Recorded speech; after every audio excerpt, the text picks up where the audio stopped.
आप सुन रहे हैं कहानियों की पोटली निशांत सक्सेना के साथ। हेलो नमस्ते दोस्तों। स्वागत है आपका। मेरा नाम है निशांत सक्सेना। मैं सुनाता हूँ कहानियाँ। मैं लेकर आया हूँ कहानियों की पोटली। और आज मेरी पोटली से जो कहानी निकली है उसका नाम है जंबक की डिबिया। इसकी लेखिका है सुभद्रा कुमारी चौहान जी। और आवाज है मेरी, यानी कि आपके दोस्त निशांत सक्सेना की। तो आइए चलते हैं कहानियों के सफर पे। इस जंबक की डिबिया से मैंने एक आदमी का खून जो कर डाला है, तब से मैं इससे बहुत डरता हूँ। मैं जानता हूँ कि यही जंबक की डिबिया मेरी मौत का कारण होगी। प्रोफेसर साहब ने ऐसा कहा और कुर्सी पर टिक गए। उसके बाद हम सभी लोगों ने उनसे बड़ी उत्सुकता पूर्वक पूछा, जंबक की डिबिया से मनुष्य की हत्या, आखिर ये कैसे हो सकती है?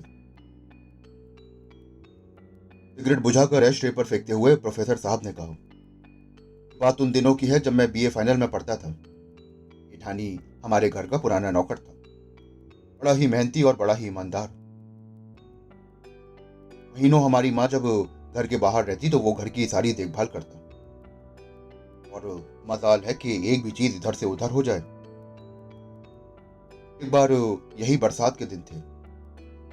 मेरी छोटी बहन के शरीर पर लाल लाल दाने उठाए थे। इसके लिए मैं एक जंबक की डिबिया खरीद के लाया। मेरी माँ मशीन के सामने बैठी कपड़े सी रही थी। आसपास बहुत से कपड़े पड़े थे। वहीं मैंने एक डब्बी खोली, हींग के दानों को इधर उधर लगाया और डब्बी माँ के हाथ में दे दी। जेठानी वहीं पर खड़ा हुआ था और धुले हुए कपड़ों की तह लगा रहा था। जब मैं बहन के दानों पर जंबक लगा चुका था तो जेठानी ने बड़ी उत्सुकता से पूछा, अरे भैया, ये सबसे अच्छो हुई जाइए का। मैंने कहा कि हाँ, खाज फोड़ा फुंसी जले कटे ये दवा सब पे काम आती है। इसके बाद जेठानी अपने काम में लग गया और मैं बाहर चला गया। जब मैं शाम को घूम कर लौटा तो देखा कि घर में एक बड़ी अजीब प्रकार की हलचल है। माँ कह रही थी कि बिना देखे किसी को कैसे कुछ कहा जा सकता है, जाने कहाँ गई और कौन जाने। बड़ी बहन कह रही थी कि उसे छोड़कर और कौन ले जाएगा। कल उसकी भावज आई थी ना, उसके लड़के के सर पे बहुत सारी फुंसियां थीं। पिताजी कह रहे थे कि कहीं महाराजिन ना ले गई हो। अरे अखिल उससे कह रहा था कि ये गोरे होने की दवा है, तुम्हारे बच्चे भी तो कुछ कम सीधे नहीं है। वहीं पास बैठा अखिल पढ़ रहा था। पिताजी की बात में दिलचस्पी लेते हुए बोला, बापू, महाराजिन तो हमेशा गोरे होने की फिक्र में रहती है। फिर मुझसे उसने पूछा कि ये क्या है, तो मैंने भी कह दिया कि ये गोरे होने की दवा है। ठानी अपनी कोठरी में रोटी बना रहा था। उसे बुलाकर पूछा गया तो उसने कहा कि जब भैया लगाई हती, आपन तो तबे देखी रही, फिर हम नहीं देखन सरकार। मुझे क्रोध आ गया। डिबिया के पंख लगा के उड़ गई। ठानी ने मेरी तरफ देखा और बोला, भैया। मेरा क्रोध अपने सातवें आसमान पर था। मैंने कहा कि चुप हो जाओ, मुझे कुछ नहीं सुनना है। मैं सुबह ही डिब्बी लेके आया था और इस समय गायब हो गई। ये सब तुम्ही लोगों की बदमाशी है। ठानी कुछ ना बोला, वहीं खड़ा रहा और अपने कमरे में चला गया। मैंने सुना कि वो माँ से कह रहा था, मालकिन, चल के मोर कोठरी देख लई। मैं का करी हूँ दवाई ले जाई के। फिर जौन चीज अच्छी लागी हम मांग लही सरकार से। मैं कोट उतार रहा था। अभी मेरा क्रोध शांत भी ना हो पाया था। मैं कमरे से बाहर निकला और एकदम से चिल्ला पड़ा, चले जाओ यहां से अपना हिसाब लेकर। मुझे तुम्हारी कोई जरूरत नहीं है यहाँ पर। फिर माँ ने बहुत समझाया, पर हम सब भाई बहन ना माने। माँ ने भी केठानी को बहुत रोकना चाहा, पर वो यही कहता रहा कि जब तक भैया माफ ना कर देंगे और रुकने को ना कहेंगे मैं ना जाऊंगा, मैं ना रहूंगा।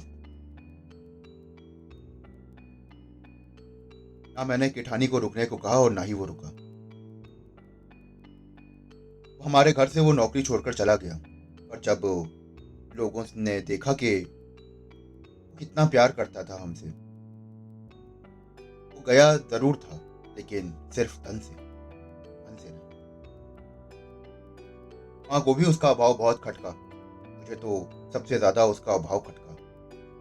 वो मेरे कमरे को साफ रखता था, सजा कर रखता था, फूलों का गुलदस्ता नियम से बना कर रखता था। मेरी जरूरतें वो बिना बताए समझ जाता था और पूरी कर देता था।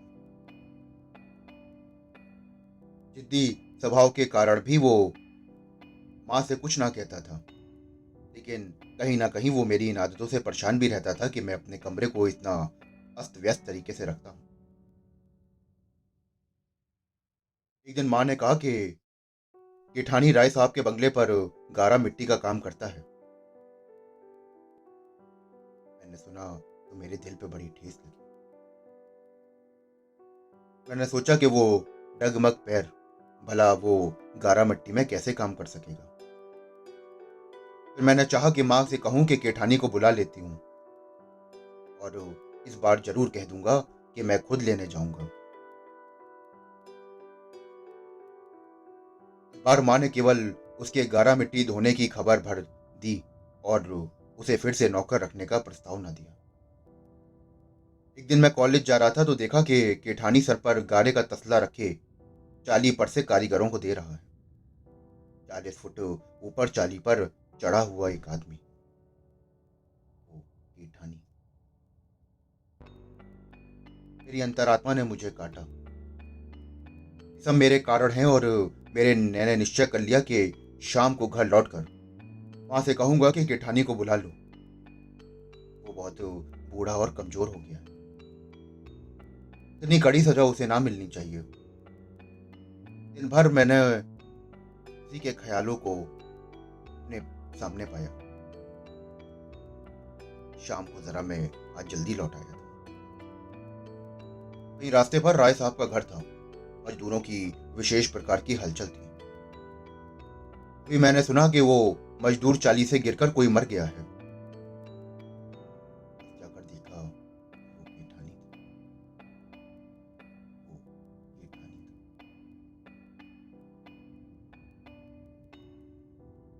मेरा हृदय एक आदमी की हत्या के बोझ से बोझिल हो उठा। घर आकर माँ से सब कुछ कहा।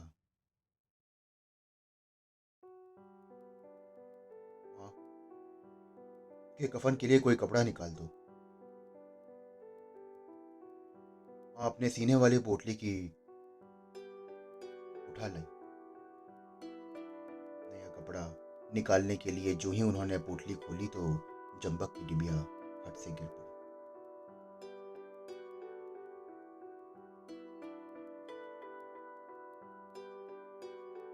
दोस्तों, अभी आप सुन रहे थे मेरे साथ सुभद्रा कुमारी चौहान जी की लिखी कहानी जंबक की डिबिया। आशा करता हूं कि आपको ये कहानी बेहद पसंद आई होगी। अगर आपको कहानी सुनने का शौक है और आप और भी ऐसी कहानियां सुनना चाहते हैं तो मेरे चैनल को फॉलो करिए, सब्सक्राइब करिए। मैं फिर मिलता हूं आपसे एक और कहानी के साथ। धन्यवाद।